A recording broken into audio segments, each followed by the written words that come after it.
a gente definiu o que era cardinalidade, né? Então, a gente definiu cardinalidade como sendo o que há de comum quando dois conjuntos têm uma bijeção entre eles. Quando existe uma correspondência 1 a 1 entre dois conjuntos. Então, isso seria uma noção de número, né? A ideia é que se eu quero saber se eu tenho o mesmo número de pratos e copos, eu não preciso contar quantos pratos eu tenho. Eu posso ver que sempre que eu coloquei um prato, eu coloquei um copo e não sobraram copos. A gente definiu que a cardinalidade de A é menor que a cardinalidade de B quando tem uma função injetiva de A em B. E a gente definiu o cardinal dos números naturais como Aleph zero. Então a gente chama de Aleph zero o que há em comum entre todos os conjuntos que estão em bijeção com o conjunto dos naturais. Daí a gente mostrou que, de fato, essa noção de ordem entre os cardinais, ela é uma noção de ordem mesmo, ou seja, se o cardinal de A é menor que o cardinal de B e o cardinal de B é menor que o cardinal de C, então o cardinal de A é menor que o cardinal de C. Para isso, você toma a composição das injeções entre eles. E o teorema de Cantor diz que se o cardinal de A é menor que o de B e o de B é menor que o de A, então eles têm que ser iguais. Além disso, o axioma da escolha diz que, dados dois conjuntos, eu sempre posso comparar a cardinalidade de um com a cardinalidade do outro. Então, parece que essa noção de cardinalidade que a gente definiu se comporta mais ou menos como a gente pensaria que números se comportariam, né? Porque a gente gostaria que todas as quantidades fossem comparáveis entre si. Daí, depois a gente mostrou que Aleph zero é o menor cardinal infinito, então, em algum sentido, o conjunto dos naturais é o menor conjunto infinito, certo? E depois a gente mostrou alguns conjuntos que têm o mesmo tamanho que a cardinalidade dos naturais. Bom, aqui a gente mostrou que se existe uma sobrejeção de A em B, então A é maior do que B. Seria a noção dual de injeção, né? Porque a noção dual de maior é menor e a noção dual de injeção é sobrejeção. Tá, daí aqui a gente mostrou que o conjunto dos números pares por ser infinito, ele tem que ter o menor tamanho do infinito. É a mesma coisa que o dos ímpares. Então, a cardinalidade dos números pares é igual à cardinalidade de n, e a mesma coisa para os números ímpares. Daí aqui a gente mostrou que, dado um conjunto, se eu pegar o conjunto dos subconjuntos dele, a cardinalidade do conjunto dos subconjuntos sempre é maior do que a cardinalidade do conjunto. Daí aqui a gente tem alguns exemplos de alguns conjuntos que talvez numa primeira vista parecessem maior do que o dos naturais, mas na verdade eles têm a mesma quantidade de elementos. Em particular, os inteiros, e para fazer essa associação, a gente leva os pares nos positivos, os ímpares nos negativos. Podia ser o contrário também. A gente também mostrou que o conjunto dos pares de números naturais tem a mesma cardinalidade que o conjunto dos números naturais.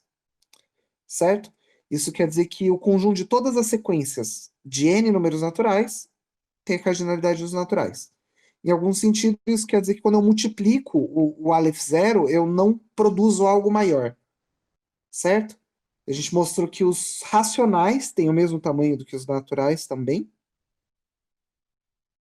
E que, se eu pegar uma quantidade enumerável de conjuntos enumeráveis, ou seja, enumerável é a mesma coisa que ser menor do que os naturais, menor ou igual aos naturais.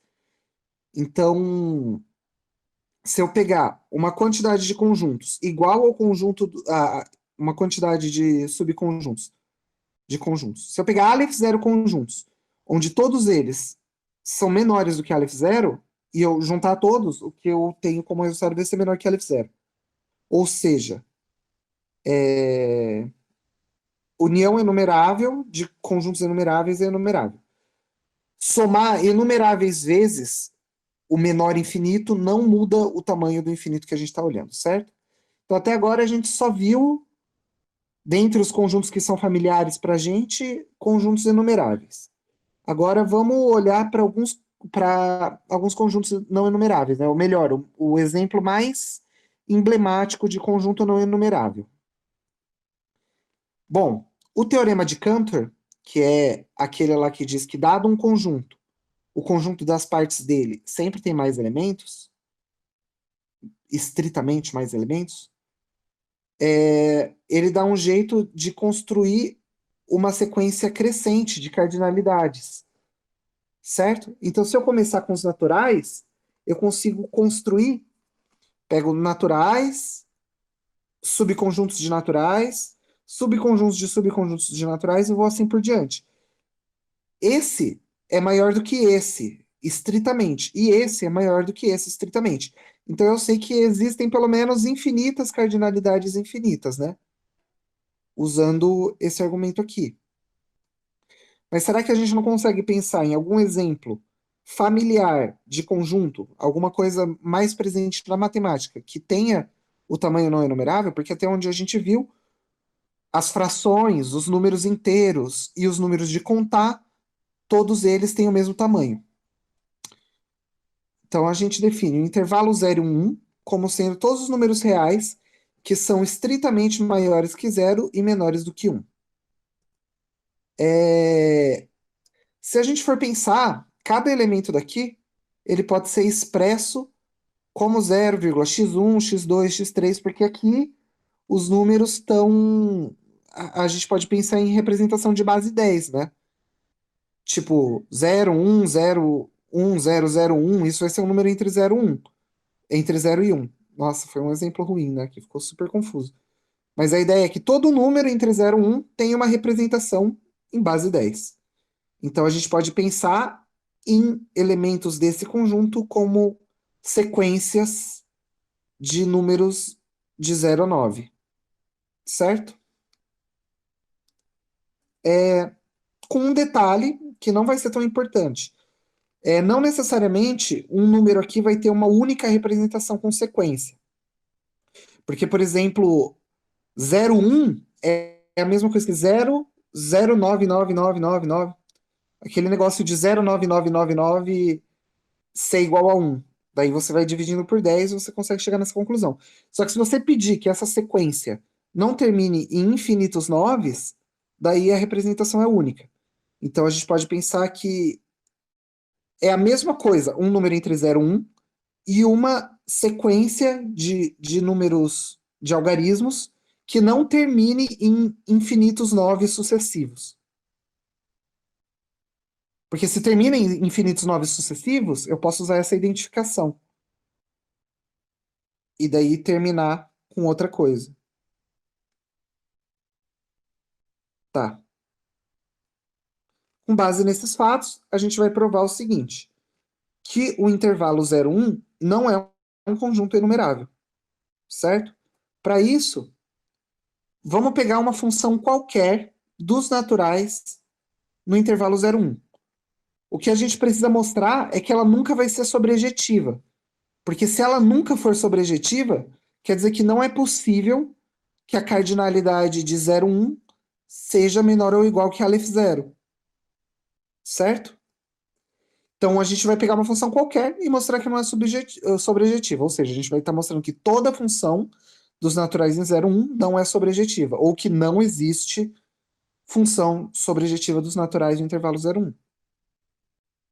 Bom, a gente pode pensar numa função dos naturais em 0, 1 como uma função que leva o zero, que leva cada número natural, o 0, o 1, o 2, em uma sequência de números de algarismos, de 0 a 9, certo?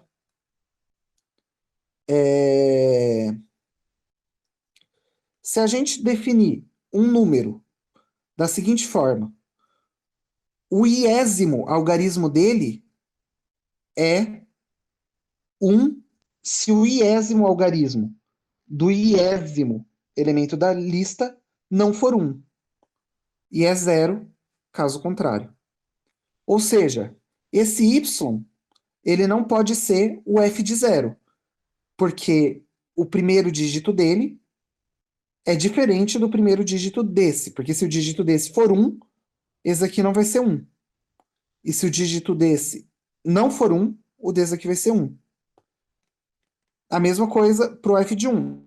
Ele não pode ser o f de 1. Então, para todo n, ele não pode ser o f de n. Então, dada qualquer lista infinita, a gente sempre consegue achar alguém que não está nessa lista por esse método. Então, esse y, ele não vai estar na imagem de f. Então, a f não vai conseguir cobrir todo o intervalo 0, 1. Mas uma pergunta. Por que que essa demonstração não serviria para os racionais? Alguém sabe me responder?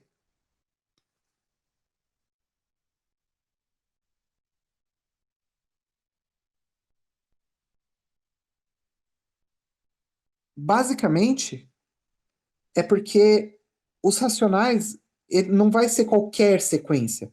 As sequências de racionais, elas têm que ter uma regularidade, né? Elas são sempre dízimas periódicas.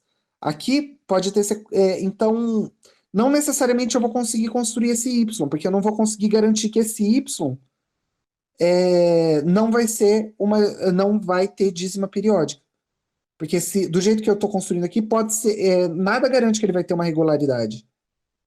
Porque ele vai depender da f. Então, essa demonstração não funciona para os racionais, porque os racionais precisa ter uma regularidade na sequência, não é qualquer sequência que serve. Enquanto para os números de 0 e 1, como tem irracionais, qualquer sequência serve. Tá, como f é arbitrária, concluímos que não existe sobrejeção de n em 0, 1. Então, não vale que a cardinalidade de 0, 1 é menor que a Aleph 0. Ou seja, a Aleph 0 é estritamente menor do que 0, 1. Certo? Então, a gente já achou um conjunto típico da matemática que é estritamente maior do que os naturais. Um corolário disso é que a cardinalidade dos números reais não é enumerável. Um jeito de ver isso é que se eu pegar essa função aqui, ela é uma bijeção entre 0, 1 e r. O gráfico dela seria algo assim. O gráfico da função tangente ele é uma curvinha assim, né? Tipo um S de pé, de lado, não sei. E ela é uma bijeção. Então a ideia é que eu peguei essa função tangente, que é uma bijeção de menos π sobre 2 a π sobre 2 com todos os reais, achatei ela no intervalo 0, 1. Essa é essa função mais ou menos. E ela é uma bijeção, porque todo número real é tangente de algum número e, e nesse intervalo a tangente ela é injetiva. Tá, peraí, rapidinho.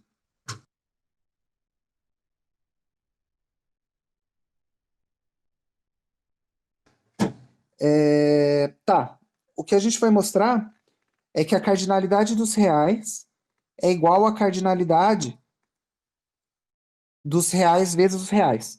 Em outras palavras, um jeito que a gente pode interpretar isso é a quantidade de pontos na reta é igual à quantidade de pontos no plano. Isso é um resultado meio surpreendente. Para ver isso, a gente pode definir uma sequência de 0, 1, em 0, 1 cartesiano 0, 1, que leva a sequência x1, x2, na sequência aqui, no par ordenado, que o primeiro número do par ordenado tem só os termos ímpares e o segundo tem só os termos pares. Então a ideia é que eu peguei um número entre 0 e 1, que ele vai ter essa representação como uma sequência, a representação decimal dele, e eu separei os dígitos pares dos dígitos ímpares. Daí eu coloquei os dígitos pares na primeira coordenada e os dígitos ímpares na segunda coordenada. E eu defino uma G que ela faz exatamente o contrário.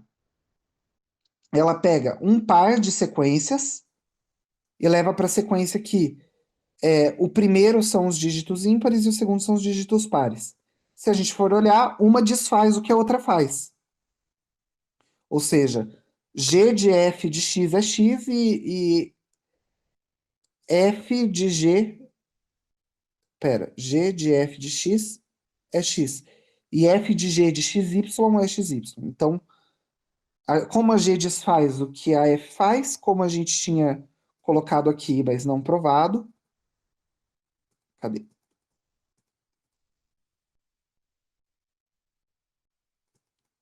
A gente tinha colocado aqui que ser bijeção é a mesma coisa que ter uma função inversa.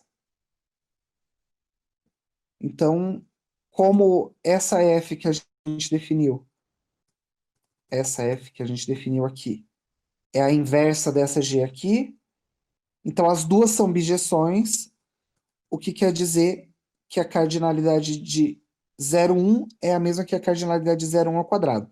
Ou seja, a cardinalidade de um segmento de reta é a cardinalidade do quadrado. Um jeito de pensar. Se a gente for pegar esse segmento de reta e esse quadrado e esticar eles para o infinito, né? A gente pode pensar que a gente está fazendo isso. A gente tem que a cardinalidade da reta é igual à cardinalidade do plano.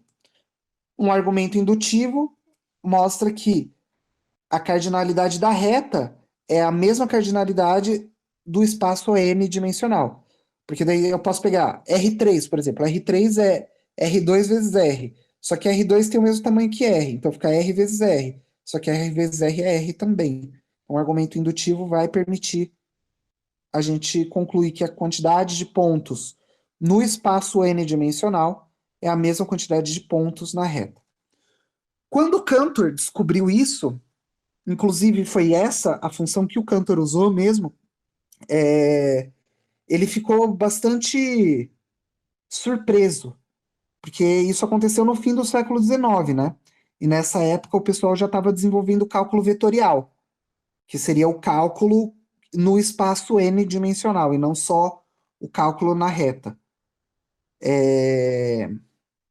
Que já era bastante usado, era bem estabelecido. O pessoal já usava na física bastante, na dinâmica de fluidos e na eletrodinâmica, por exemplo. Então, já era um negócio bem estabelecido. E daí, quando o Cantor viu que a quantidade de pontos no espaço era a mesma quantidade de pontos na reta, ele suspeitou que a gente poderia reduzir o cálculo vetorial ao cálculo de uma só variável. Que, na verdade, não existe cálculo vetorial. Que a gente pode simplesmente tratar o cálculo vetorial como se ele fosse o cálculo de uma variável. Isso não é verdade. E eu vou deixar só no ar isso, não vou explicar porque não é verdade. Mas assim, se para cada ponto daqui tem um ponto daqui, para cada ponto daqui tem ponto daqui, eu não posso pegar uma função diferenciável daqui e tratar como se ela fosse uma função diferenciável aqui. Essa é a questão. Não dá para fazer isso, mas por que não dá? Tá, agora vamos falar de operações com cardinais. Hoje o encontro provavelmente vai ser um pouco mais curto, porque a maioria do que eu ia passar, eu já passei semana passada. Por Hoje que a não gente vai dá? Agora todo mundo ficou curioso. Basicamente, é o seguinte: cardinalidade, ela não enxerga a estrutura, ela só enxerga os conjuntos. Tem mais estrutura aqui que é diferente da estrutura daqui. Por exemplo, a gente pode pensar que a estrutura topológica é diferente. Se eu pegar a reta e tirar um ponto, eu fico com um conjunto desconexo, eu fico com um conjunto com duas partes. Mas se eu pegar o plano e tirar um ponto, eu não separo em duas partes. Então, só em termos de espaço, o jeito que os pontos, apesar da quantidade de pontos daqui ser igual à quantidade de pontos aqui, o jeito que eles estão dispostos, as relações entre eles, não são as mesmas. E isso seria a diferença fundamental. Seria uma questão mais topológica. Basicamente é porque eu organizo esses pontos de maneiras diferentes em cada um desses conjuntos. É que nem, por exemplo, nos naturais e nos racionais. Entre dois naturais, eu não tenho nada, sucessivos. Entre 0 e 1, eu não tenho nada. Mas os racionais, eu tenho infinitos números, dados quaisquer dois deles. Então, eles não são iguais nesse sentido de ordem, mas eles são iguais só porque eles têm o mesmo tanto de coisas. O que está mudando é a estrutura que eu estou dando para essas coisas. Fez sentido? Sim, bastante. Inclusive, elogiar a explicação foi. Acho que intuitivamente você sabe explicar muito bem. Dá uma ideia para o pessoal. Legal. Brigadão. Tá. Vamos definir agora operações entre cardinais. Se eu tenho dois cardinais, um é a cardinalidade de A e outro é a cardinalidade de B, a gente define a soma entre eles como a cardinalidade da união disjunta deles. que quer dizer essa união aqui? Porque a ideia é que eu quero somar cardinais, né? Se eu pegar, por exemplo, se eu pegar A igual ao conjunto cujo único elemento é zero, eu gostaria que a cardinalidade de A mais a cardinalidade de A fosse 2, né? Só que se eu só unir A com A, eu vou continuar com o mesmo conjunto. Então eu preciso fazer com que A e B não tenham nada em comum para poder somar eles. Para eu juntar eles como se eles tivessem coisas diferentes. Tipo, eu não posso somar uma maçã com ela mesma. Eu preciso somar uma maçã com uma maçã diferente dela, para eu ter duas maçãs. Essa seria a ideia por trás dessa definição estranha aqui. Por isso que eu faço cartesiano 0 e cartesiano 1. Porque daí esse conjunto não tem nada em comum com esse. Então, de fato, eu estou pegando cardinalidade de A, coisas diferentes, e juntando com cardinalidade de B, coisas diferentes. Certo? Aqui eu preciso mostrar que isso está bem definido. Que se A tem a cardinalidade de C e B tem a cardinalidade de D, então a cardinalidade de A mais a cardinalidade de B tem que ser a cardinalidade de C mais a cardinalidade de D. Em outras palavras, eu tenho que achar uma bijeção entre A cartesiano 0 união B cartesiano 1 com C cartesiano 0 união D cartesiano 1. Mas a ideia é simples, eu pego A coisas diferentes e junto com B coisas diferentes. Essa seria a ideia. Similarmente, a gente define cardinalidade de A vezes cardinalidade de B como a cardinalidade de A vezes B. Essa daqui, a gente já mostrou que é bem definida, quando a gente veio aqui, ó.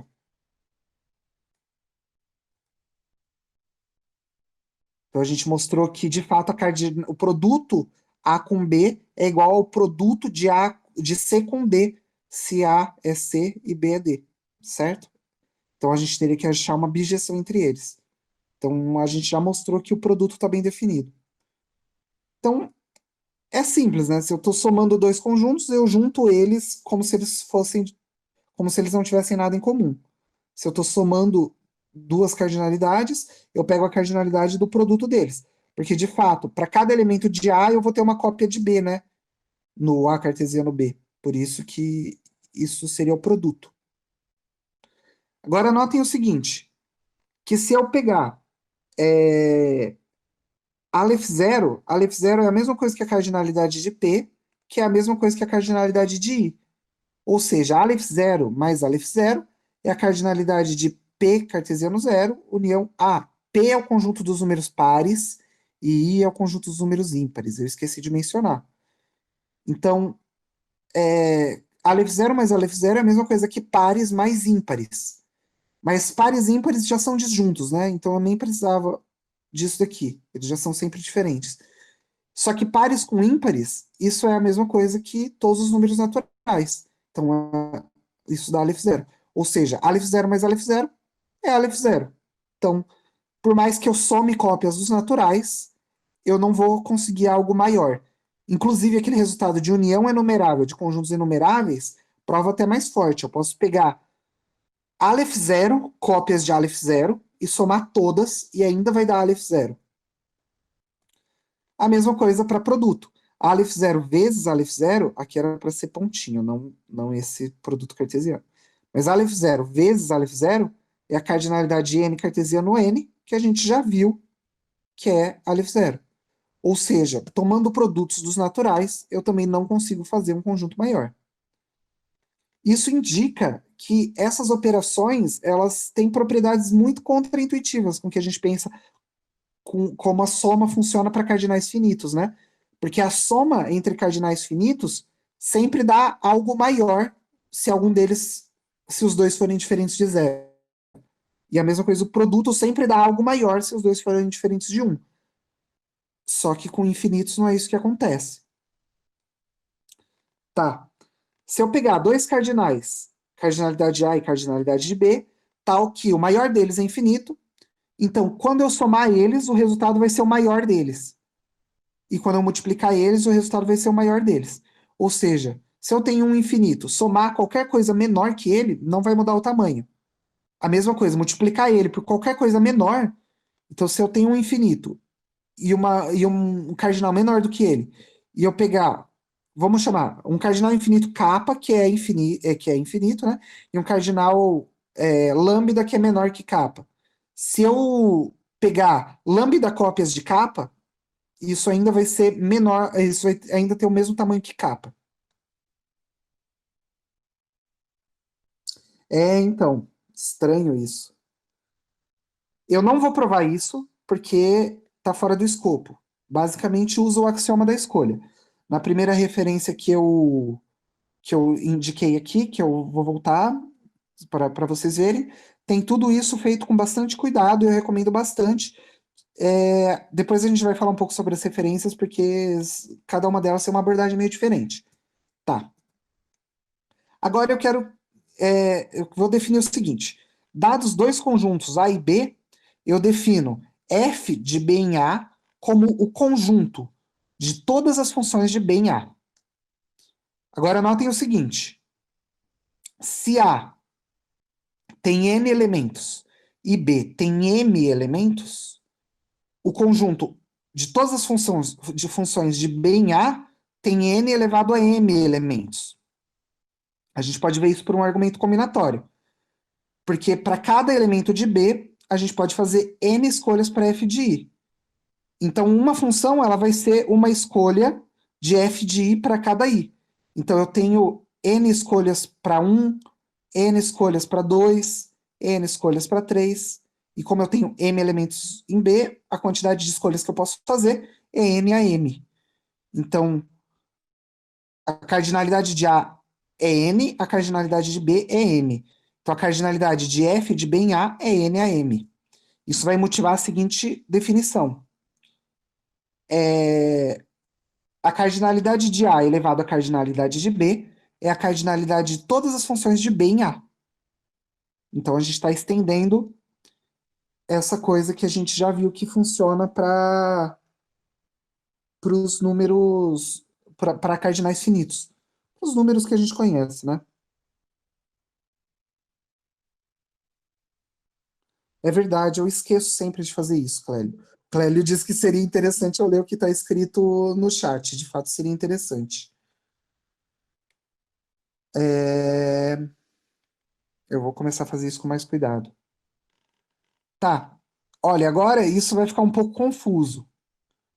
Eu vou pegar uma função que vai do conjunto de todas as funções de A para todas as funções de B em C. Ou seja, um elemento daqui é uma função que pega um elemento de A e leva para uma função de B em C. E os elementos daqui são.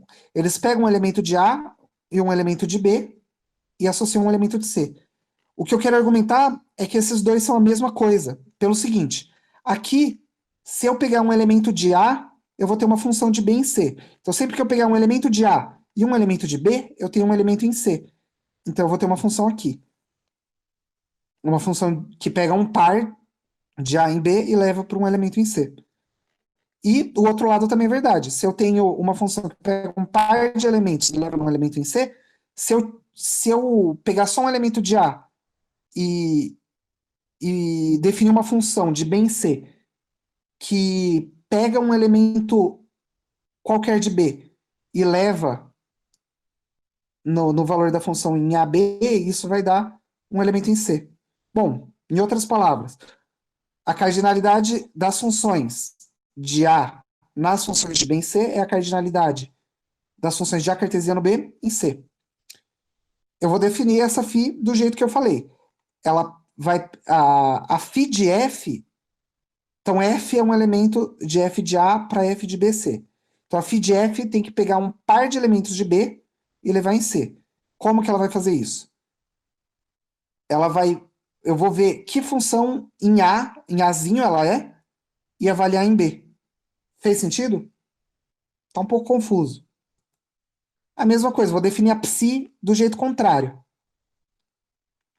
Para cada G que pega um par de elementos e leva um elemento em C, eu vou definir uma função em A que ela leva o elemento B na G aplicada em AB.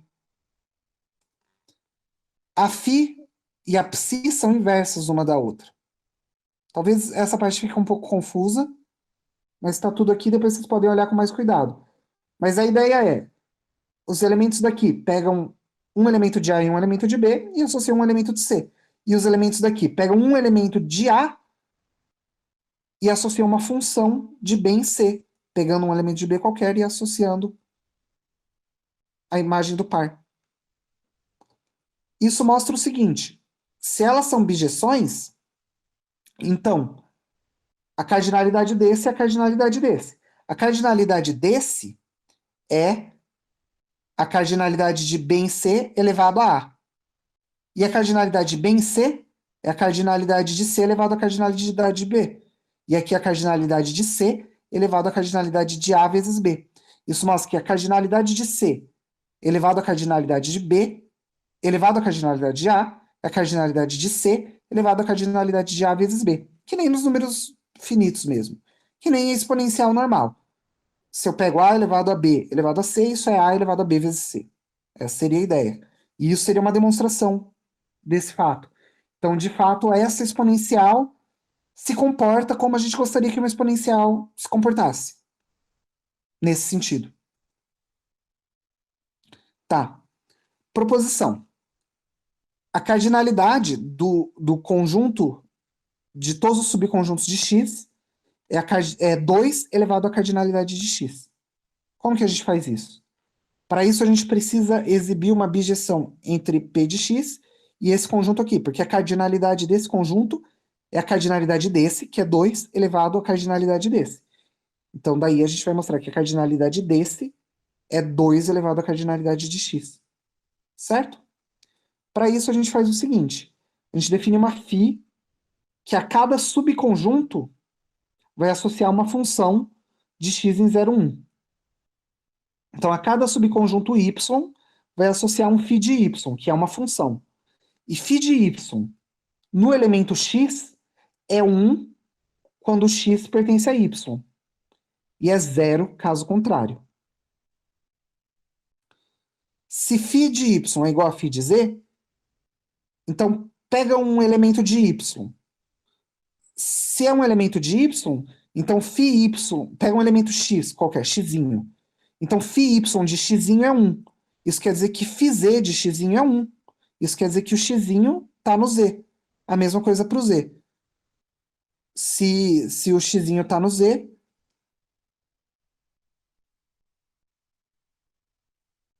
eu vou disponibilizar, porque isso é um tanto confuso mesmo, esses assuntos. É meio que um trava-línguas. É quase um trava-línguas lógico, assim.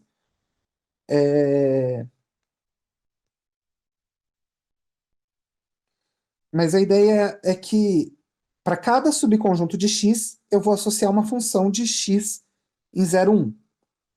Da seguinte forma, a φ de y, que é essa função, em x é 1 nos elementos de y e é 0 nos elementos do complementar de y. Então, essa função, ela é meio que a função característica de y. Ela diz quando um elemento está ou não está em y. Ela é 1 quando um elemento está em y e ela é 0 quando um elemento não está em y. Então, de fato, eu posso usar o 0, 1 para classificar todos os subconjuntos de x.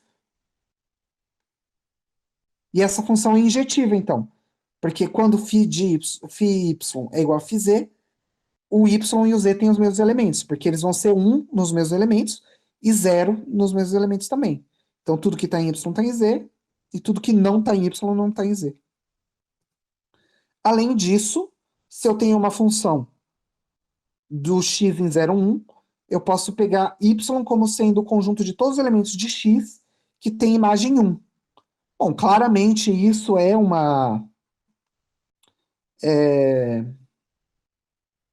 isso é um subconjunto de x, e se eu pegar a φ de y, ela é a f. Porque a φ de y em x, quando o x está em y, ela é 1, que é igual a f de x. Porque o y são os elementos que têm imagem 1. E a mesma coisa quando o x não está em y. Ou não a mesma coisa, né? Analogamente. Então aqui a gente mostra que a cardinalidade do conjunto das partes é 2 elevado à cardinalidade de x. Interessante, né? Por isso que tem gente que chama esse conjunto, eu gosto de chamar de conjunto das partes, porque os elementos dele são as partes de X. Mas tem gente que gosta de chamar de power set também, por causa disso, porque a cardinalidade dele é uma potência da cardinalidade de X. Certo? Tá. Agora é o seguinte, todo número real no intervalo 0,1 tem uma única representação em base 2, do tipo, a mesma coisa que a gente fez antes. Antes a gente tinha identificado os números do intervalo 0,1 como sequências de algarismos de 0 a 9. Agora a gente vai fazer como sequências de zeros e uns, porque dá para representar em base 2. A gente vai ter o mesmo problema da representação única, que, por exemplo, 0,1 é a mesma coisa que 0,011111 em base 2. Então a gente vai pedir que a representação de cada número não termine em infinitos uns. E daí a representação vai ser única. Para cada sequência a gente vai ter um número, e para cada número a gente vai ter uma sequência. Então a gente pode identificar os números de 0 1 com as sequências de zeros e uns que não têm infinitos sucessivos uns. Certo? Bom, daí a gente vai definir uma função do intervalo 0, 1.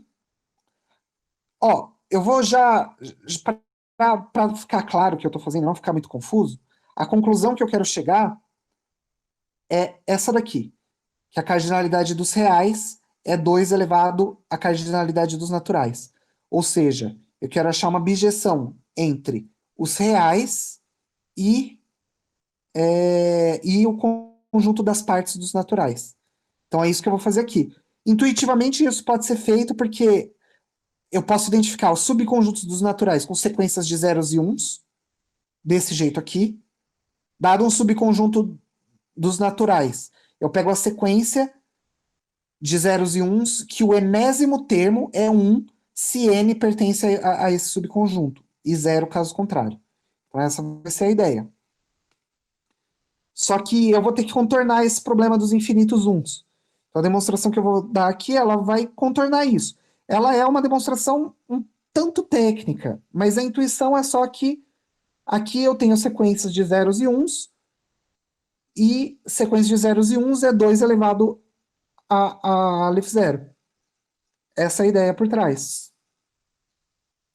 Tá, então eu vou definir a sequência, a função que pega um número de 0, 1, ou seja, pega a sequência 0,x1, x2 e leva na sequência que leva n ao enésimo dígito em base 2. Basicamente é a sequência x1, x2 certinho. É só esquecer o zero e tratar como se fosse uma sequência. Então seria a função que interpreta cada número como uma sequência de 0 e 1. Isso seria a função que dá a representação em binário. Dois números reais têm representações distintas em base 2. Então f é uma função injetiva. A imagem de f vai ser o conjunto de todas as sequências de zeros e uns que não terminam em infinitos uns. Então a gente vai mostrar que a quantidade de sequências de zeros e uns que não terminam em infinitos uns é não enumerável. Então a gente tem que a cardinalidade de 0, 1 é a cardinalidade desse conjunto, é a cardinalidade da imagem dele por f. Amon, o Amon perguntou qual é o motivo de não terminar em uns infinitos. É basicamente para sequências diferentes não determinarem números iguais. É para a representação ser única. Porque 0, 1 pode ser representado como 0, 1, 0, 0, 0, 0, 0, 0, 0, ou 0, 0, 1, 1, 1, 1, 1, 1, 1. E eu não quero que isso aconteça. Eu quero que isso seja uma função. Então eu preciso associar a cada número natural um único número de representação de base 2. Isso vai ser uma particularidade do jeito que você vai escolher essa representação. Tem algoritmos para fazer isso. Basicamente, eu estou supondo os algoritmos já prontos. Eu não vou provar os algoritmos aqui. Mas a ideia é associar cada número natural, a cada número entre 0 e 1, uma representação que não termina em infinitos uns.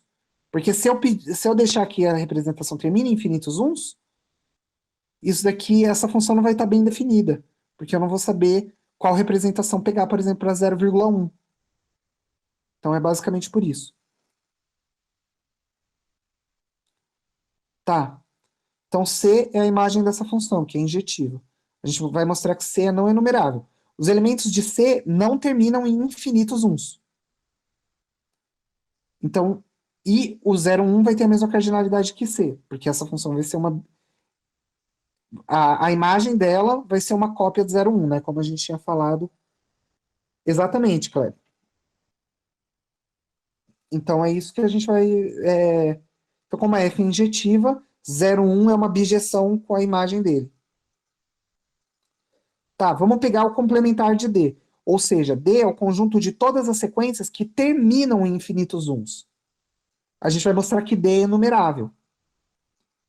Os elementos de D, então, são as sequências do tipo x1, x2, que vão até um xn grande, e depois só tem um.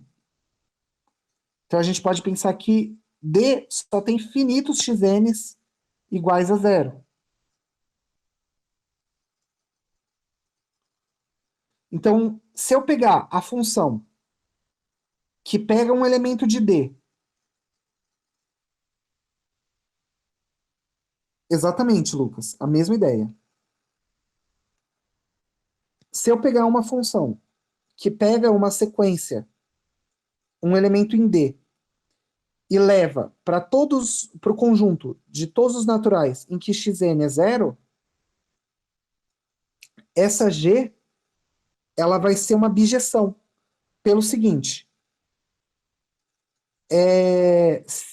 dadas duas sequências, se elas são zero no mesmo subconjunto dos naturais, nos mesmos xn's, então elas vão ter que ser uns nos outros. Então elas vão ter que ser a mesma sequência.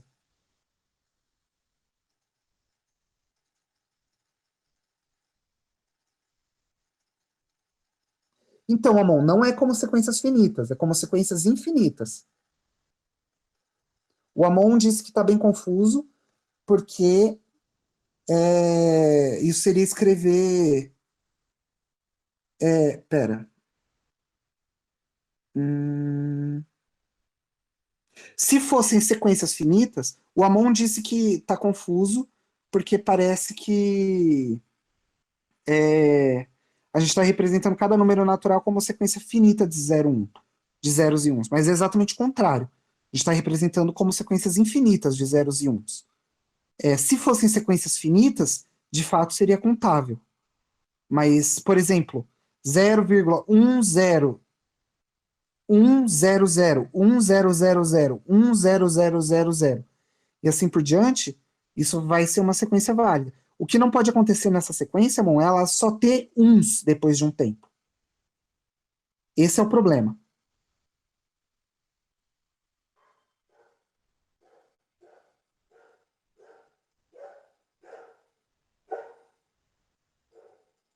Os zeros contam. O que não pode é ter infinitos uns sucessivos, tipo, terminar só em um. Tipo uma. Tipo isso que eu falei aqui. São as sequências que não são desse jeito. Elas não podem ter só uns depois de um tempo. Se essa sequência aqui tiver um zero depois, ela já pode ser a representação de alguém. A ideia é que eu só preciso excluir o caso que o Clélio colocou, de 0,1 igual a 0,0111111.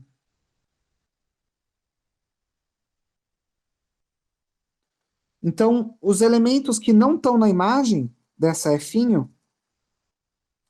são as sequências que depois de um tempo são constantes igual a 1.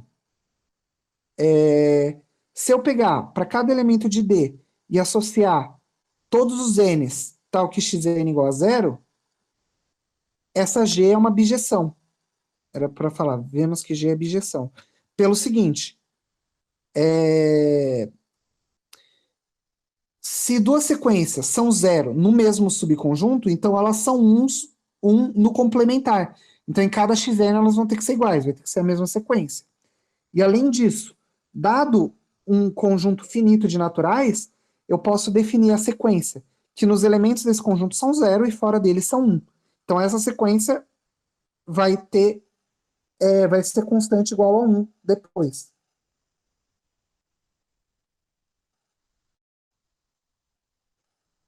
Tá, então G é bijeção, ou seja, a cardinalidade de D é a cardinalidade de todos os subconjuntos finitos de naturais. Se eu definir Bn como todos os subconjuntos de naturais com n elementos, eu posso definir uma função de Bn em n a n. Aqui era para ser n a n. O n era para ser um expoente. Confundi aqui. Da seguinte forma, eu pego o Bn, coloco em ordem crescente e levo o menor na enopla ordenada, a primeira entrada é o menor, e assim por diante. O segundo menor no segundo, desse jeito. Isso vai ser uma injeção de Bn em n a n. Ou seja, a cardinalidade de Bn é menor ou igual à cardinalidade de n a n, que é Aleph zero. Então, cada um desses Bns é enumerável. Porque cada um deles é infinito também. Ou seja, como o conjunto de todos os subconjuntos finitos naturais são o conjunto de todos os subconjuntos com a cardinalidade n para cada n,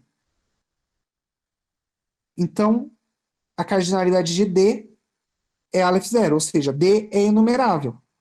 Ou seja, o complementar de C em F é enumerável. Agora a gente sabe que o F é o D união com C, onde eles são disjuntos. Então a gente tem que a cardinalidade de F, que é 2A Aleph zero, é a cardinalidade de C mais a cardinalidade de D, que é o máximo entre C e D.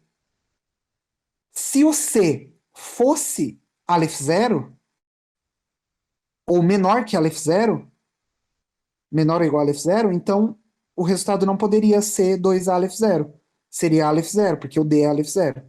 Então o C tem que ser 2A Aleph zero.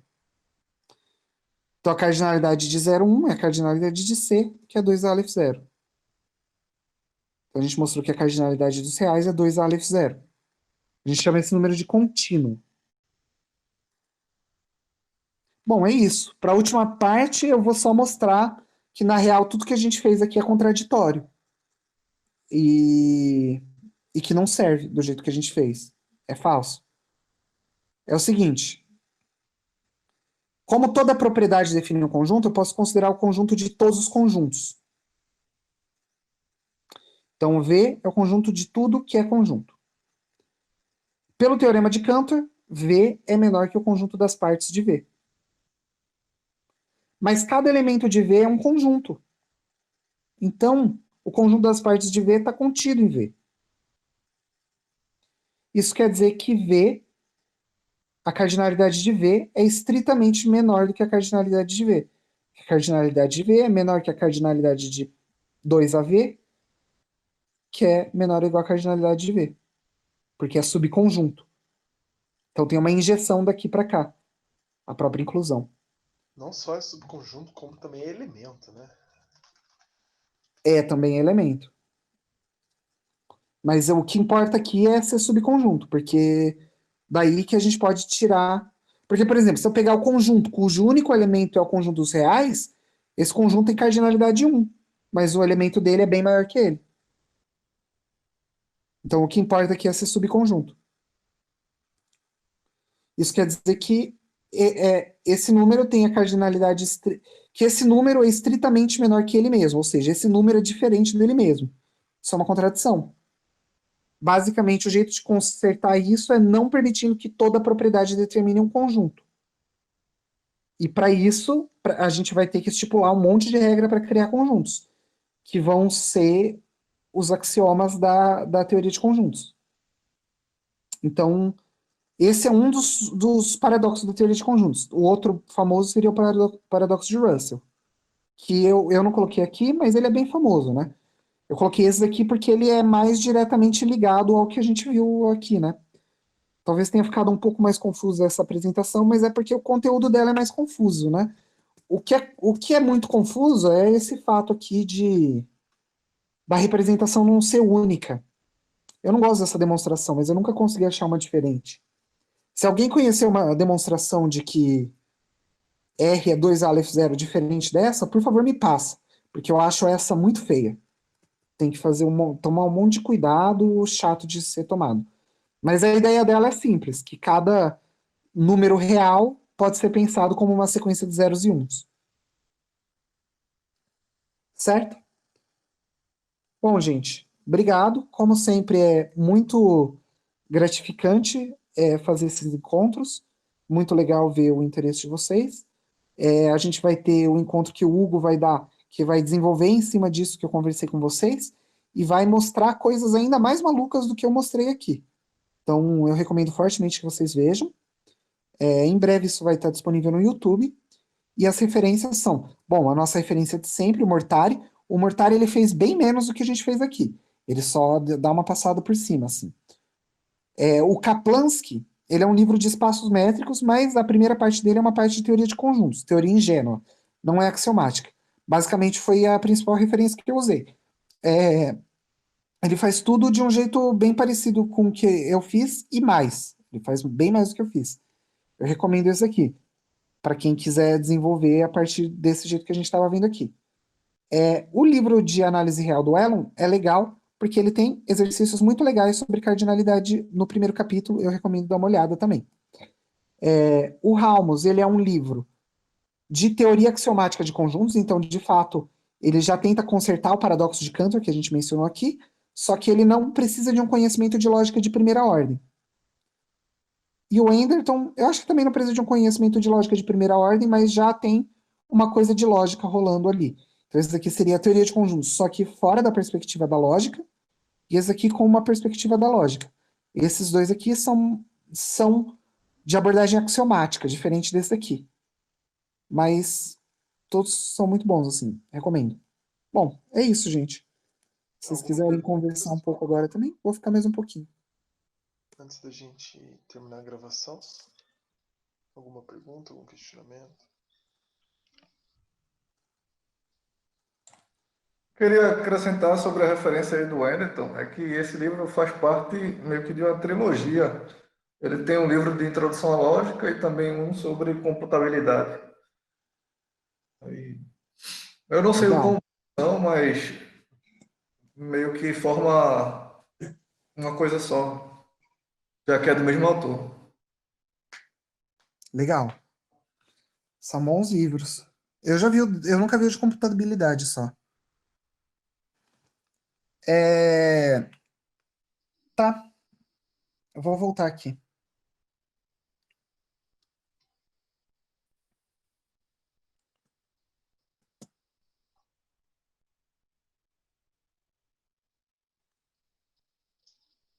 Pronto. Também é bom falar que tem o livro do SUPS, de teoria dos conjuntos, mas ele aí já é mais barra pesada, O SUPS é bem barra pesada. porque ele já é literalmente teoria axiomática dos conjuntos, né? Aí já é porrada desde o começo ao fim, sem dó nem piedade. Mas é muito bom, é um bom É livro. muito bom mesmo. Eu recomendo também. Tem o Conan também, para quem quiser meter o louco também. É aquele lá que o Marlon tá usando, né? Na IC dele. O Conan? É, Sim. Eu usei brabo. ele na minha IC. Ixi, esse livro é brabo, hein?